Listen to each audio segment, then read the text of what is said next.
নতুন শহরে আসার পর অনিন্দ ফ্ল্যাট খুঁজে পাচ্ছিল না। এই ফ্ল্যাটটা সে অনেক কষ্ট করেই পেয়েছিল।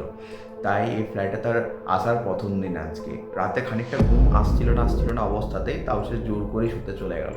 খানিকক্ষণ পর তার ফোনের মধ্যে একটা টং করে আওয়াজের নোটিফিকেশন এলো। নোটিফিকেশনটা খুলে দেখলো কেউ লিখেছে, জানলাটা খোল, আমি তোর জানলার ওই পারে দাঁড়িয়ে আছি। সে খানিকটা বিরক্তির সুরে ফোনটাকে রেখে পরে আবার ঘুমিয়ে পড়ার চেষ্টা করলো। খানিকক্ষণ পর আরেকটা মেসেজ, জানলাটা খোল বলছি, আমি তো জানলার ওই পারে তোর জন্য ওয়েট করছি। সে ছটার জানলাটা খুললো, ভাবছে কেই আর কি মারছে এত রাতে।